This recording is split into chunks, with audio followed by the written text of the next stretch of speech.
अरे welcome to ज़रा हट के। मुबशर ज़ैदी, ज़रार खुड़ो और वसतुल्लाह खान का सलाम कबूल कीजिए।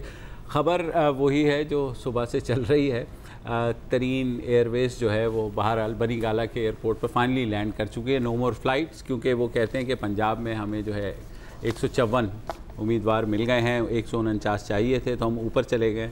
अच्छा। 2-4 आज़ाद एक्स्ट्रा भी ले आए हैं और पंजाब में भी हुकूमत बनाएंगे। खाना कम नहीं पड़ना चाहिए, बेशक ज़्यादा, बिल्कुल ज़्यादा। बनी गाला में रखा है? हाँ, बनी गाला में नहीं, बनी गाला में आते एक पट्टा डालते, मतलब दुपट्टा डालते हैं और सर अब तो वो जो दराज में का और एक हल्फनामा साइन कराते हैं। हल्फनामा? हाँ, हल्फनामा साइन करवा रहे हैं कि जनाब मैं जो है ना तहे दिल से, मैं समझ रहा था रसीद साइन करवा रहे हैं। नहीं, और आपने एक दो तस्वीर आई हैं जिसमें वो बाकायदा तीनों पहले जो है ना वो कह रहे हैं उम्मीदवार को हल्फ यूँ गौर से वो करके, और जब वो उसने साइन कर रहा है तो वो सारे फिर खिलखिला कर, तो वो ये है। अच्छा, तो वो जो दराज है जिसके अंदर ये दुपट्टे रखते हैं पीटीआई वाले, वो भी खत्म ही हो गए। वो थान भी खत्म हो गया, सीरियसली। मतलब ये लाल और ग्रीन और क्या है वो, ये बाजार में ये रंग ही नहीं मिल रहा है। सही बात है यार। तो क्योंकि जाहिर आशियाना चेक करते हैं, पीटीआई बड़ी पार्टी बन के उभरी है तो वो कर रहे हैं। मरकज़ में भी वो कह रहे हैं कि जनाब हमारी सीटें पूरी हो चुकी हैं, उसमें से भी आज़ाद आ गए हैं, बाप पार्टी आ गई है और दूसरे लोग आ गए हैं। अब जो है देखो, अगर ये सब ना हो ना कि उन्हें यकीन ना हो और सीटें पूरी ना हो, तो उस सूरत में कोई किसी आमिर खान को या नवजोश सिद्धू को या गवास्कर को इनविटेशन नहीं भेजता। इसका मतलब है कि 100% सीटें पूरी हो गई। सर वो उन्होंने तकरीर कर दी थी पहले कि भाई मैं ये कर रहा हूँ, तो उससे बढ़ के क्या सबूत होगा कि जो है वो इस बात को, और rightly so, they are the single largest party और अब हुकूमत बनाएंगे। पंजाब का थोड़ा सा मसला है क्योंकि राना सनाउल्लाह साहब फरमा रहे हैं कि ठीक है जी जितने भी ले जाएं, लेकिन 11 उसमें से आज़ाद जो अरकान हैं उनको वो हमारी खामोश हिमायत कर रहे हैं। अब मुझे नहीं पता, बहुत ज़्यादा खामोश हिमायत ना कर दें, क्योंकि लेकिन अभी भी अगर 130 से ऊपर ले जाएं 11 और अगर पीपल्स पार्टी जिससे वो मुस्लिम लीग नून के कल मुज़ाकरात हो रहे हैं, अगर वो 6 भी शामिल हो जाएँ तो फिर भी 147 पे आते हैं। तो ये गुफ्तगू आप दूसरे टॉक शोज़ के लिए छोड़ दें। नहीं तो मैं तो इसीलिए सरसरी 147 130।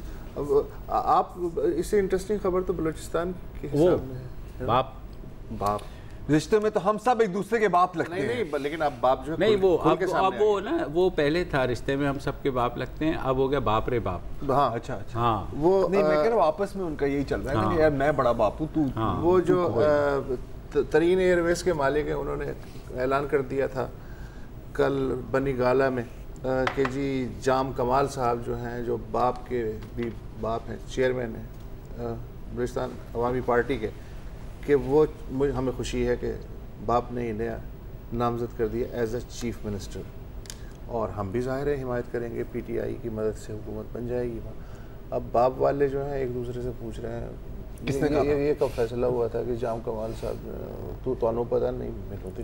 अच्छा, मज़े की बात, अच्छा तो पीटीआई के सूबाई सदर है ना सरदार यार रैन, उनके साथ खड़े हुए थे। जैसे उन्होंने कहा ना जाम कमाल साहब जो है ना वो बाप पार्टी ने इनको नॉमिनेट कर दिया और ये वज़ीर आला होंगे, वो उधर पीछे से वहीं से निकल लिए। नहीं, फिर उन्होंने बाद में जो है ना वो शायद डॉन न्यूज़ के नुमाइंदा था, उससे कहा जो फैसले का जो इख्तियार वो या तो चेयरमैन इमरान खान साहब को है या फिर सूबाई पार्टी को है। ये जहांगीर तरीन की समझ में नहीं। अच्छा, वजह ये बनी है कि जान मोहम्मद जमाली साहब भी बीच में वो सुने ना। फिर वज़ीर आला जो है अब्दुल कुद्दूस बिजंजो, यस, उन तक ने ये कहा है कि हमने बाप इसलिए बनाई है कि या तो कोयटा में फैसला हो या बनी गाला में नहीं, फैसले कोयटा में ही होने चाहिए। जैसे बाप बनने का फैसला भी, अच्छा वो एक अलग बात है। तो जान जमाली साहब जो हैं उन्हें भी पसंद नहीं आया। फिर ये भी इत्तलात हैं कि उन्होंने अपनी उम्मीदवारी के लिए नवाबजादा तारिक मक्सी साहब, ये भी बाप के ही एक रुकन हैं, उनके साथ मिलके सरदार अख्तर मैंगल से खुफिया मुलाकात की है। अच्छा, सरदार अख्तर मैंगल की और भी मज़ीद मुलाकातें चली रही हैं और इनका आइडिया ये है मैंगल साहब की पार्टी का, बकौल उनके एमपी हैं सनाउल्लाह बलोच, के एमएमए और दीगर सियासी जमातों की हिमायत से एक मखलूत हुकूमत की अगर खिड़की बनाई जाए तो मुझे नहीं पता कैसे, इसलिए कि MMA के पास 8 सीटें हैं और BN के पास 7 सीटें हैं, तो मुझे नहीं पता ये कैसे बनाएंगे, हुकूमत बनाएंगे। बनेगी तो बाप की ही हुकूमत और बेटे उनमें शामिल होंगे, लेकिन अभी बड़ी बदमज़गी है, किसी की कुछ समझ में नहीं आ रहा कि बलूचिस्तान। देखिए बाप की बात हुई ना, तो हमेशा ये याद रखें ना कि वो कहावत है, सक्सेस हैज 1000 फादर्स। हज़ारा पर भी यही सीन है। मजे की बात यह है कि हज़ारा डेमोक्रेटिक पार्टी चले समझ में आता है कि वो बाप की हुकूमत में शामिल हो जाएगी। अवामी नेशनल पार्टी, जब मैं देखता हूँ 4 सद्दा का मुजाहरा, जब मैं पढ़ता हूँ असफंदयार वली के बयानात, और उसके बाद जब मैं ये खबर पढ़ता हूँ ना कि बलूचिस्तान की ANP बाप के साथ मखलूत हुकूमत में शामिल होने पर तैयार हो गई है, तो वो वही आता है मुनव्वर शरीफ का कि मैं केड़े पासे जावा, मैं मंजी किथे डावा। बाहर उनके पास अब तो मंजी डालने के लिए सीटें होनी चाहिए। पता है यार, ये हम देखें, अभी जैसे हम कराची की भी बात करेंगे ना यार, तो हम कराची की बात करेंगे तो जाहिर है कि MQM और PTI की भी बात होगी। तो इसमें जब भी कहीं ना कहीं किसी भी टॉक शो पर इस मौजू पर बात होती है तो हमेशा ये होता है, लेकिन ये तो वो लोग हैं जिनको आप कातिल कहते थे, अच्छा ये तो वो लोग हैं जिनको आप एक्सट्रीमिस्ट कहते थे। यार कब कोई समझेगा कि ये सारे सियासी बयान होते हैं, इनको इतना सीरियस लेने का नहीं होता। नहीं, लेकिन ऐसा नहीं है। ऐसा PTI के बारे में जो रिपोर्ट्स आई हैं MQM की शमूलियत के ऊपर, कि जब इनकी जो बातचीत हुई है और ये तरीन एयरवेज़ के मालिक जो हैं जब गए थे वो बहादराबाद, तो PTI के यहाँ के जो नुमाइंदे हैं वो उनके साथ नहीं गए, क्योंकि कुछ गए कुछ नहीं गए, कुछ गए कुछ नहीं गए। नहीं बिल्कुल, मैं अभी बात बजाय मेरा मकसद ये है कहने का कि देखें, जैसे शहबाज शरीफ एक ज़माने में कहते थे कि हम सड़कों में घसीटेंगे आसिफ अली ज़रदारी। इवेंचुअली आप किसी ना किसी मकसद के लिए जब आपके मकसद से मिलते हैं तो आप बैठ ही जाते हैं। लेकिन क्या होगा कि वो बैठेंगे, अच्छा जी ये सुने कि सन 1998 में आपके लीडर ने क्या कहा था, फिर वो चलेगा जी ये देखें। ये तो प्लीज, हाँ वही मैं कह रहा हूँ ना यार, सियासतदान इसको एक जर्रा बराबर लिफ्ट नहीं देते और नहीं देनी चाहिए लिफ्ट। अच्छा, लब्बैक को इतने जबरदस्त वोट मिले हैं पाकिस्तान में, तीसरे नंबर पे या चौथे नंबर पे आई है पार्टी, और कराची में तो डेफिनेटली तीसरे नंबर। 23 लाख वो तक इतने सारे वोट लेने के बावजूद कह रही है 6 अगस्त को मुल्क गिर एहतजाज होगा धांधली के खिलाफ। यार ये हो क्या रहा है वैसे, समझ में आ नहीं रहा है यार। तो ये मेरे ख्याल में शुरू में फुलझड़ियाँ छूटेंगी और इवेंचुअली जो बड़ा एहतजाज जिसका कल यार, लेकिन वो लबैक की फुलझड़ी नहीं होती, वो पटाखा होता है बकायदा। अच्छा, अब मैं यहाँ ये भी नहीं कह सकता कि जी किसी के पास प्लान भी नहीं है। भाई प्लान A ही नहीं है तो प्लान B की बात कैसे? हाँ, ये बहुत ही अभी प्रीमैच्योर बात हो गई है। अच्छा, रही बात कराची की, तो आप लोग MQM के बारे में पता नहीं, मुझे लग रहा था मजाक उड़ा रहे हैं। MQM इन फिक्स, MQM बिल्कुल। अच्छा, अब उन बेचारों की 6 सीटें हैं, तो अब वो क्या करें?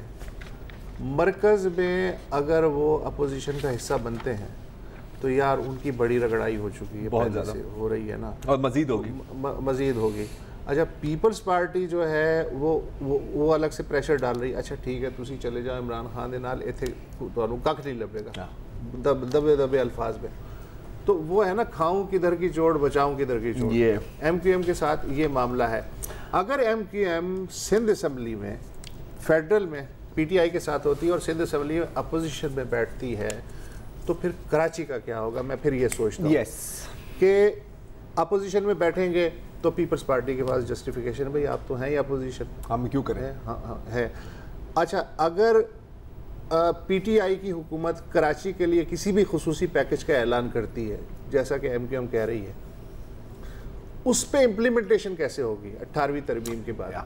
एक एक चीज़ सूबाई हुकूमत जब तक इजाज़त ना दे, इवन जो नवाज शरीफ ने ये जो डाली है, कौन सी लाइन है, ग्रीन लाइन है, तो विफाक का पैसा, लेकिन जाहिर है कि सूबे की मर्जी के बगैर तो काम नहीं कर सकते। आप Karachi water and sewerage board को ले, हाँ, तो इस चक्कर में कराची का जो मसला है वो तो अपनी जगह रहेगा। बिल्कुल, और मसले कितने हैं, ठीक है। अब आप ये देख लें, KWSP Karachi water and sewerage board कौन चलाता है?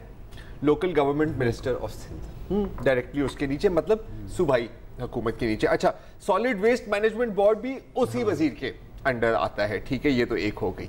अच्छा, अब आप आ जाए कंस्ट्रक्शन पे। और ये मैं नोट्स दे रहा हूँ, डॉक्टर नुमान अहमद जो है NED में प्रोफेसर, उनका एक बहुत अच्छा कॉलम आया था। तो Sindh building control authority again, कोई भी प्रोजेक्ट है आप उसकी मंजूरी के बगैर, भाई कराची लियारी मलीर डेवलपमेंट अथॉरिटी जो भी ले लो, उसकी मंजूरी के बगैर हो नहीं सकता।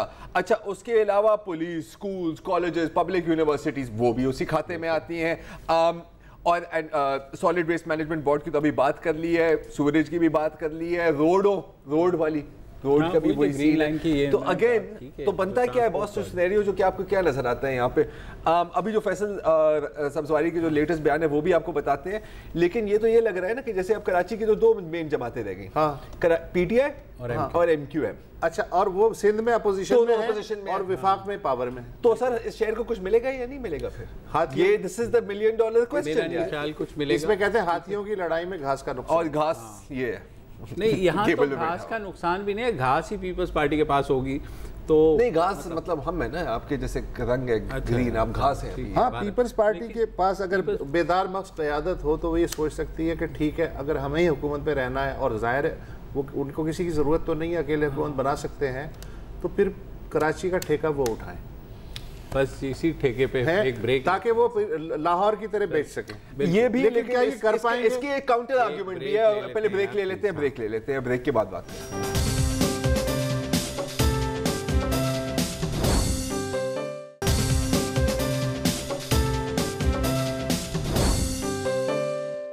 वेलकम बैक जी। बात हो रही है कराची, MQM और PTI के बारे में। और गुस्सा साहब, आप अभी कह रहे थे ब्रेक से पहले कि अच्छा हो अगर पाकिस्तान पीपल्स पार्टी कराची का ठेका उठा ले, अगर सिंध हुकूमत में सिर्फ पीपल्स पार्टी को रहना है तो ठीक है। और एंड लॉजिक ये कि इसको शोकेस बनाओ, जैसे लाहौर नून की लीग के लिए शोकेस। हालांकि लाहौर उस तरह से बेच नहीं सकी, राइट। अच्छा, now that brings me to my counter argument. इसका जो मुझे डर है कि ऐसा ही होगा, वो ये है कि वो सोचेंगे कि जी देखें, कराची ने हमें तो खास कोई घास नहीं डाला, PPP, अगर ये सोचने लग जाए इन टर्म्स ऑफ वोट। यार, सारी PPP लीडरशिप कराची में ही रहती है।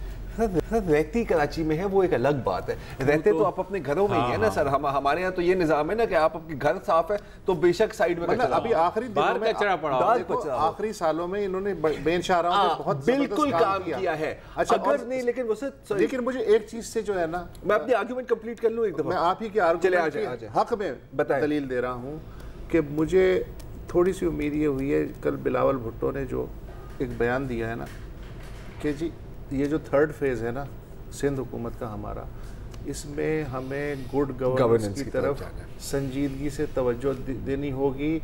और मेरा ख्याल है कि मुराद अली शाह का फौरी तौर पे जो ऐलान किया ना उसने कि यही chief minister, this is a good thing. तो इसका मतलब है कि कम से कम बिलावल की हद तक शायद वो सीरियसली सोच रहे हैं कि चीजें बदलनी चाहिए। I hope so. अब इसके साथ अगेन अगर मैं पेसिमिस्टिकली सोचूं थोड़ा सा, अब मतलब कि ग्लास आधा खाली है, इस तरह की सोच अगर मैं रखूं, तो वो ये भी बिल्कुल ऐसे आपने कहा कि एंड में आके काम किया कराची में। अगर उनकी ये कैलकुलेशन होगी कि जी इस काम का हमें कुछ फायदा तो नहीं हुआ या हमें कोई सिला तो नहीं मिला, व्हाई शुड वी बॉदर, ये एक और मसला। अच्छा, दूसरा एक और उन्हें एक चीज सोचनी चाहिए। नहीं बिल्कुल, अच्छा उन्हें एक चीज सोचनी चाहिए जब कहते हैं why should we bother, they should bother because long term में नहीं लॉन्ग टर्म नहीं, शॉर्ट टर्म में। अच्छा, फर्ज करें मरकज से कोई मंसूबा आता है, मरकज को मंसूबा बनाने की इजाज़त है जी, कराची है या मतलब सिंध के किसी भी शहर में, कराची ही क्यों, अगर PTI की हुकूमत की तरफ से कोई मंसूबा आता है, मोस्ट वेलकम, उसको फैसिलिटेट करेंगे। एंड में क्लेम तो यही होगा ना कि देखें हमारी हुकूमत ने ये सारा काम किया। बिल्कुल। अच्छा, अब इसका काउंटर में अच्छा एक और चीज बिल्कुल बहुत अच्छा होगा, ऐसे होगा नहीं हुआ तो इल्ज़ाम किस पे जाएगा? बिकॉज ये आप नोट करें, जब एक बंदा जाता है MNA हो या MPA हो, फर्ज करें PTI का है या MQM का है, वो अपने हल्के में जाता है, जब भी उसको दोबारा अपने हल्के में जाना है वोट लेने, काम नहीं हुआ अगर, वो क्या पाकिस्तान पीपल्स पार्टी या सिंध हुकूमत को इल्ज़ाम को जवाबदेह ठहराएंगे? नहीं, आम वोटर तो यही कहेगा, खुद ही कहेगा ना, आपको हमने वोट दिया था, आपने काम नहीं किया। तो ये भी एक इसमें एक चीज़ ये भी है कि ये मत भूलें कि अगले साल जो है लोकल बॉडीज इलेक्शन भी होंगे, ठीक है। तो और मुझे लगता है हो जाएंगे, मेयर है इस दफ़ा हो जाएंगे। हाँ, इस दफ़ा हो जाएंगे। इख्तियार तो मिलेंगे नहीं मिलेंगे ये एक अलग बात है, वो इख्तियार की अपनी जगह, लेकिन बहरहाल जितने भी लिमिटेड इख्तियार मिलेंगे तो जाहिर है वर्चुअली स्टेक MQM का फिर भी शहर में होगा। MQM का होगा ना? हाँ, तो वही मैं कह रहा हूँ ना। लेकिन MQM के जो अब मेरी भी बात हुई, जाहिर है आपकी भी बात हुई है इस सारी सूरत हाल में, वो पता नहीं क्यों खाइफ हैं पीपल्स पार्टी से। वो कहते हैं कि नहीं, पीपल्स पार्टी जो है ना वो हम उनके साथ नहीं चल सकते, जिस बिना पर उन्होंने नून को टका सा जवाब दे दिया कि जनाब हम अपोजिशन, कल की अपोजिशन कॉन्फ्रेंस में वजूहात और हैं या, लेकिन या ये भी हो सकता है कि जो है ना ओवरऑल 5 साल में कराची के नक्शे की बात करने की, लेकिन अब हम इस पे पॉइंट पे भी आते हैं ना। मुझे ऐसा लग रहा है कि PTI जो कराची से जीती है, अक्सरियत की जो सीटें लेके गई, उसका फायदा भी होगा। किसको? फेडरल फंड्स ज्यादा आएंगे, ये इसलिए कि वो बहरहाल अपनी हुकूमत से कहेंगे यार हमें भी कल जाना है पब्लिक के पास ना, खुदा के लिए पैसे दो।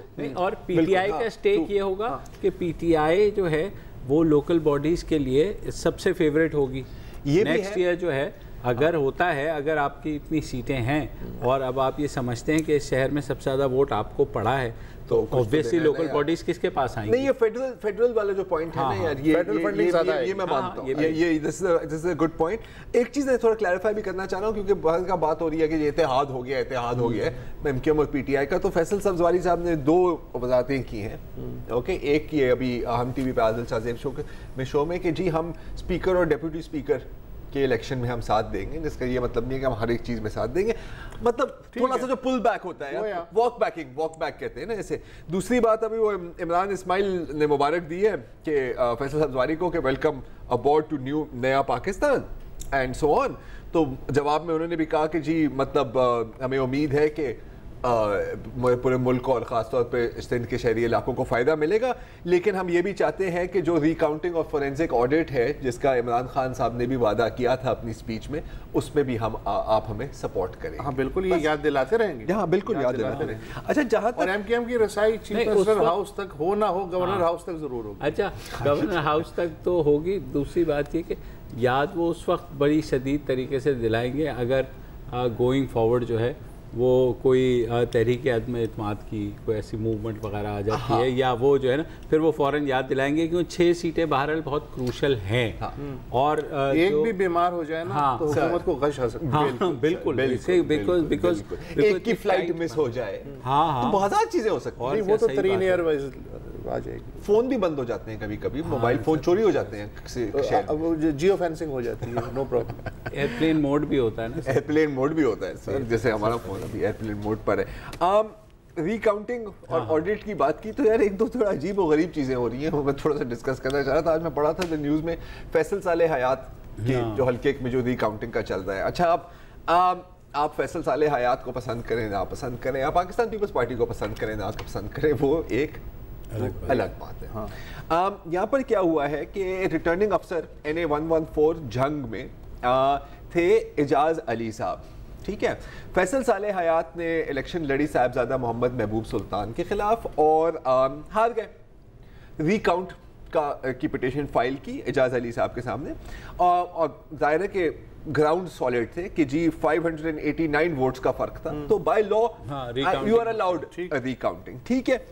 तो उसने ये भी कहा कि जी इमरान खान ने भी कहा था कि भाई होगी तो आपको करना चाहिए, and so on and so fourth, ठीक है। फिर क्या हुआ कि RO ने इजाज़त दी और उसने कहा कि जी देखिए मैं तमाम पोलिंग स्टेशंस पे तो रिकाउंटिंग की इजाज़त आपको नहीं दे सकता, वो तो पूरी एक्सरसाइज दोबारा होगी, इसका मतलब है। लेकिन हम क्या कर सकते हैं कि आप 10 पोलिंग स्टेशंस चूज अपनी मर्जी के, फैसल साले हयात अपनी मर्जी के, अगर वहां पर कोई रीजनेबल डिफरेंस सामने आता है तो फिर हम 25 मजीद पोलिंग स्टेशंस पर हम जा तरसा के मतलब देंगे, ठीक है। तो उन्होंने कहा बिस्मिल्लाह जी, तो शुरू हो गए, ठीक है, ठक ठक ठक ठक ठक। और क्या हुआ कि 589 का जो मार्जिन था वो आते आते आते 502 पे आ गया, ठीक है, ठीक है। आप ट्रेंड देखें तो इसका मतलब है कि लीड में 15% की कमी आई है, राइट। तो फैसल साले बड़े खुश कि यार तो 25 खोल, और अगर ये ट्रेंड चल रहा है तो 20 की गिनती तक तो मैं तो जीत जाऊंगा, ठीक है, या हो सकता है नहीं जीतूंगा, व्हाटएवर। RO ने कहा नहीं, अपने रिटन ऑर्डर आप वर्जी करते हुए आरओ ने कहा there will be no counting. अब वो गए हैं Islamabad high court, Faisal Saleh Hayat. RO भी तो मजबूर हुआ होगा ना सर, अब किसने मजबूर किया है, हाँ, you know we don't know, लेकिन वो गए Islamabad high court. Islamabad high court ने नोटिस भेजा है ईसीपी को कि भाई ये क्या मजाक है। हाँ नहीं बिल्कुल। अच्छा, उसका उल्टा हो रहा है बदीन में, लेकिन मैं ख्याल अभी ब्रेक लेनी है। ईसीपी को तो बहुत से नोटिस आएंगे कि ये क्या मजाक है, नोटिस मिलिया कख नहीं, बदीन में भी कुछ ना कुछ नतीजा बदल सकता है, ऐसा भी है। उसमें बात करते हैं, ले लेते हैं।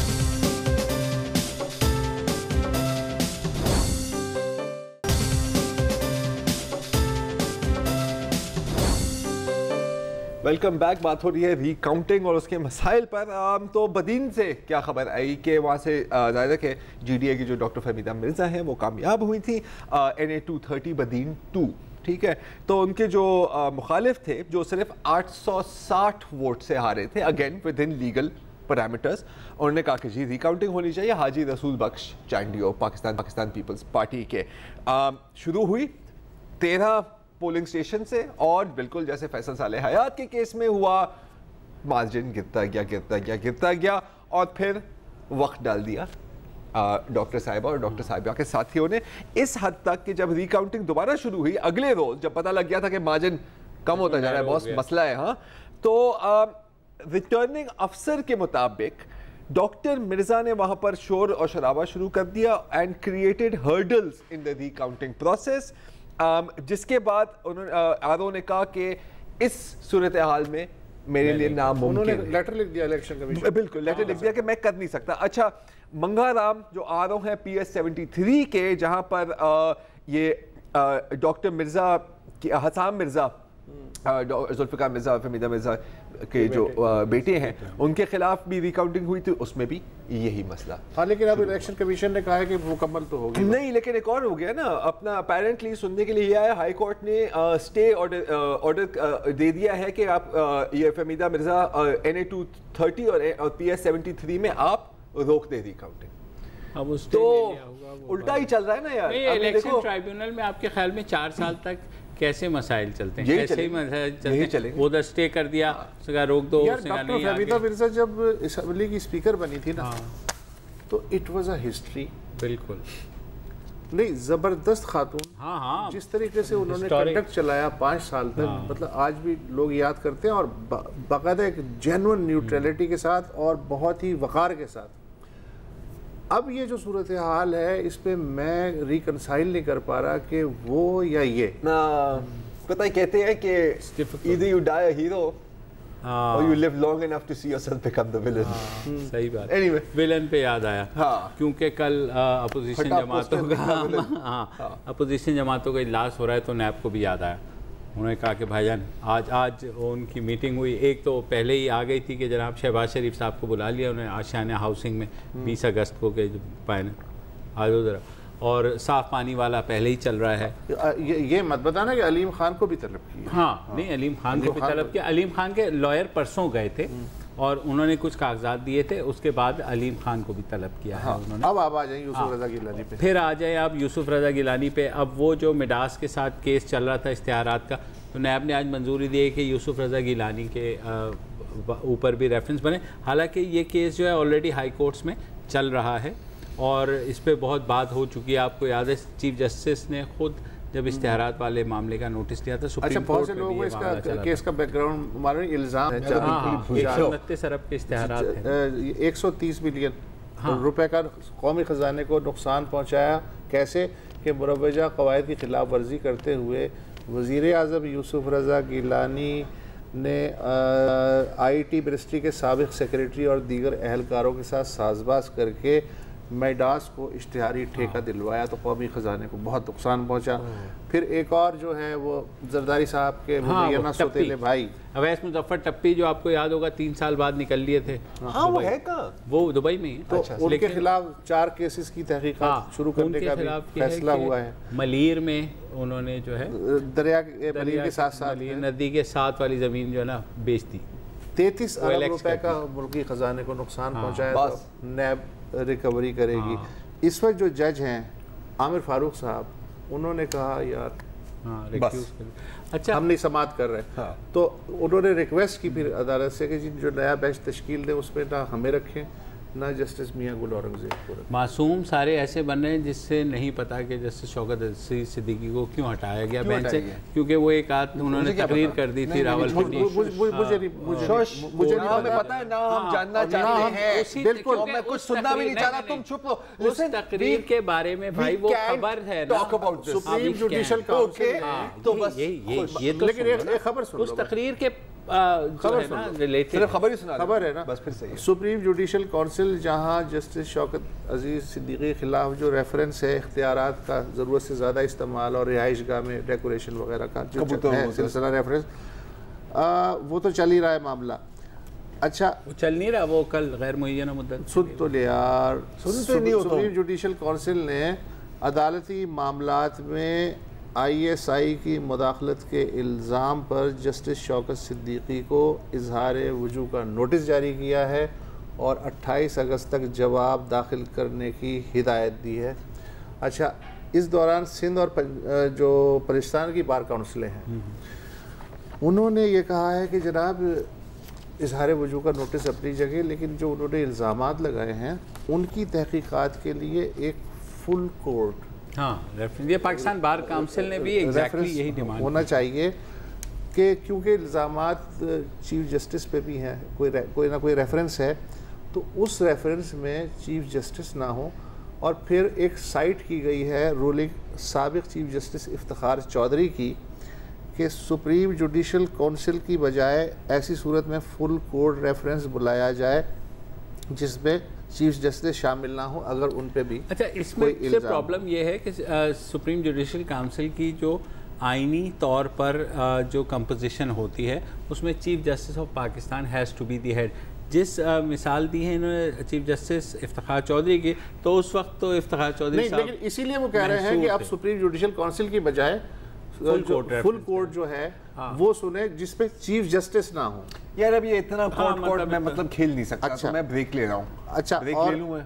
और अटॉर्नी जनरल साहब ने भी इजाज़त मांग ली है कि जी वो जो जस्टिस शौकत सिद्दीकी के ख़िलाफ़ जो अख्तियारात की ज़रूरत से ज़्यादा इस्तेमाल की जो रेफरेंस रसीदें जो हैं रिकॉर्ड है वो फ़लाने साहब के पास है, फ़लाने साहब जो है वो बैरून मुल्क हैं, जब वो वापस आएंगे तो अदालत नहीं, वो तो जस्टिस शौकत सिद्दीकी खुद भी बैरून मुल्क, तो वो भी बैरून मुल्क है।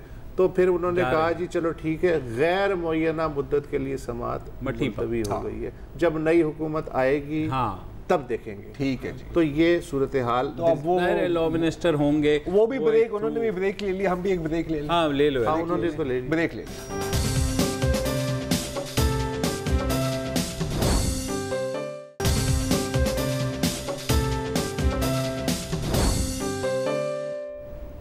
Welcome back. अब थोड़ा सा कुएं से भी बाहर निकलते हैं। अमेरिकी वज़ीर ख़ारजा ने माइक पॉम्पियो ने कल बयान दिया होगा, हमने भी उसका जिक्र किया था कि IMF से जो मुबैना एक बेल आउट पैकेज पाकिस्तान ले रहा है कोई 12 बिलियन से 15 बिलियन डॉलर के दरमियान, तो उस पर अमेरिका की कड़ी निगाह है और बकौल उनके कि हम कभी नहीं चाहेंगे कि हमारे डॉलर, हम भी IMF को चंदा देते हैं तो हमारा ये चंदा चीन के जो कर्ज़े हैं वो पाकिस्तान अदा करे IMF के कंधे पे अपने बंदूक रख के। इसके बाद आज हमारे वज़ीर ख़ारजा हैं तो वो निगरां, लेकिन उन्होंने हुसैन हारून, उन्होंने उसका तुर्की ब तुर्की क्या जवाब दिया है वो तकरीबन बरस पड़े माइक पॉम्पियो पे। उन्होंने कहा जी ये बयान ही गैर ज़रूरी है, एक ऐसे वक्त जबकि ख़ुद चीन ने अमेरिका में अरबों डॉलर के बॉन्ड्स ख़रीद रखे हैं और वो इन्वेस्टमेंट कर रखी है। अमेरिकी वज़ीर ख़ारजा हमें जो समझा रहे हैं कि जी हम ये करेंगे, हालांकि हमें भी नहीं पता। सही बात। उसकी वजह यह है कि केयर टेकर गवर्नमेंट के तौर पे, निगरां हुकूमत के तौर पे हमें ये मैंडेट ही नहीं है कि हम कोई बेल आउट या नॉन बेल आउट पैकेज लेने IMF के पास जाए, और वो भी इतना हैवी। ये तो नई हुकूमत है, वो ये काम करेगी। कोई 100-200 मिलियन की तो बात नहीं हो रही है यहाँ पे। एडवांस में ये कैसे समझ लिया कि हम एक तो पैकेज ले रहे हैं और दूसरे इस पैकेज से हम चीन से जो कर्जा लिया है उसका इंटरेस्ट अदा करेंगे। कोई चिड़िया होगी ना पंपई के पास। अच्छा, फिर उन्होंने कहा जी कि जहाँ तक इस बात का ताल्लुक़ है जी कि पैसे नहीं है, जब हमारी बारी आती है तो अमेरिका के पास पैसे ख़त्म हो जाते हैं। अभी अमेरिका, इंडिया की जो कंपनीज़ हैं उनको हाई टेक वेपनरी में इन्वेस्टमेंट के लिए उस फंड में 9.7 बिलियन डॉलर दे दिए, कॉन्ट्रैक्ट साइन हो गए। और जब हम मांगते हैं, जब हम कहते हैं कि जी हमारी वसूली, हमने जो अफगान बॉर्डर पे वॉर अगेंस्ट टेरर में हमारा इतना बिल है, इतना फंसा हुआ है, तो कहते हैं यार पैसे नहीं है, कल आना। नहीं, तो पहली को बात करें। फिर उन्होंने एक और इंटरेस्टिंग बात, पहली नहीं आती, वो कह रहे हैं हमें वो 30 फरवरी की डेट दी हुई है, वो कहते हैं कि पीछे से तनख्वाह रुकी हुई है। हाँ जी, आगे चलो। नहीं बिल्कुल। अच्छा, हाँ, तो फिर आपने हुसैन हारून साहब ने ये कहा कि जी जहाँ तक इस बात का ताल्लुक़ है कि जी अमेरिका और पाकिस्तान के ताल्लुक़ात बेहतर हो सकते हैं या नहीं हो सकते, फैटफ जब पाकिस्तान का गला घोंट रहा है। ये वैसे अगर कोई सीरियसली इंटरेस्टेड है इस टॉपिक में तो मैं एक रिकमेंडेशन कर सकता हूँ। ये अभी हाल में ही हेरल्ड में आतिफ मियाँ साहब का एक बहुत अच्छा और बहुत मुख्तसर किस्म का कॉलम, जिस मतलब ऐसा था कि मुझ जैसे जाहिल को भी समझ आ जाती है कि गेम क्या है, कि आपको IMF के पास क्यों जाना आपका ज़रूरी है, दौर में क्या ऐसे इक़दामात और इख़राजात हुए हैं जिससे आपका तकरीबन मतलब फॉरेन एक्सचेंज डिप्लीट हो गई है। So it's a very good explanation और मैं रेकमेंड करूंगा। मतलब आम बंदा तो ये समझते हैं ना कि इतना इंटरेस्ट चढ़ गया कि अब हम इंटरेस्ट देने के भी काबिल नहीं रहे, तो इंटरेस्ट पे करने के लिए भी अब हमें कर्जा लेना पड़ रहा है। यही है सर, ये तकरीबन और भी है लेकिन this is one of those points. ये ऐसे है कि यार क्रेडिट कार्ड बिल देने के लिए आप दूसरा क्रेडिट कार्ड ले रहे हो, यू नो। मैं फाइनल टेल पीस अपना चला दूं यार। फखर जमान हमारे क्रिकेटर हैं और स्टार क्रिकेटर हैं, ओपनर हैं, जिन्होंने सारे रिकॉर्ड्स भी ब्रेक करके अभी जिम्बाब्वे से वापस आए। उन्होंने एक अच्छी बात की मर्दान में। आज पोलियो मुहिम का, इंसदाद पोलियो मुहिम का आगाज़ हुआ है, तो वहाँ जो कम्युनिटी है उन्होंने उन फ़खर जमान को बुलाया और कहा कि आप इसका इफ्तिताह करें। ज़ाहिर है क्रिकेटर्स हम सब के लिए बहुत इंस्पायरिंग होते हैं, तो ये मेरे ख्याल में एक अच्छी शुरुआत है। वरना जिस तरह से पहले होता था तो अगर इस तरह किया जाए, ऑल्दो पाकिस्तान में इस दफ़ा अल्लाह का शुक्र है अभी तक जो है 3 केस हैं इस साल, और वो भी दुकई बलूचिस्तान में हुए हैं, लेकिन कराची से दुखी, तो वो जो है वैसे जो चेन चलती थी वो इसी तरह जाती थी। तो जनाब जाते जाते आप फ़खर ज़मान ने पश्तो में वहाँ तकरीर किए, मगर उर्दू तर्जुमे के साथ हम आपके लिए पेश करते हैं और उसके बाद हम आपसे इजाज़त लेंगे।